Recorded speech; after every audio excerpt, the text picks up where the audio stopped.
Trump ব্যবসায়ী, আমরাও একজন ব্যবসায়ী পার্টনার চাই।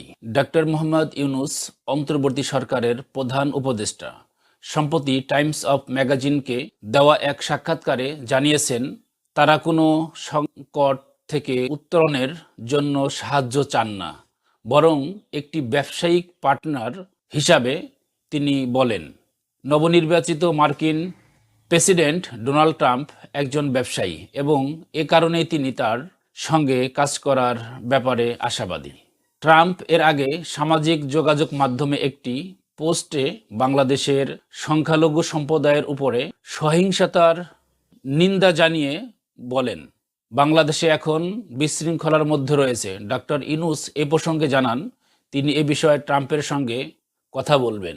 ডক্টর ইউনূস আরও বলেন, আওয়ামী লীগের যারা হত্যা ও নির্যাতনের জন্য দায়ী তাদের জবাবদিহির আওতায় আনা হবে, তবে যারা অপরাধী নন তারা অন্যান্য রাজনৈতিক দলের মতনই নির্বাচনে অংশ নিতে পারবেন।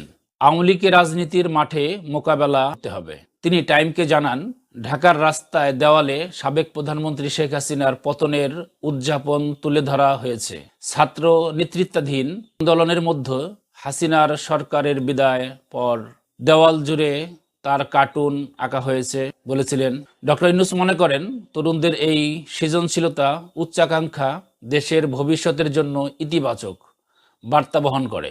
প্রধান উপদেষ্টা জানান, শুরু তিনি সরকারের দায়িত্ব নিতে চাননি, কিন্তু আন্দোলনকারী তরুণদের প্রতি শ্রদ্ধা জানিয়ে দায়িত্ব নিয়েছেন।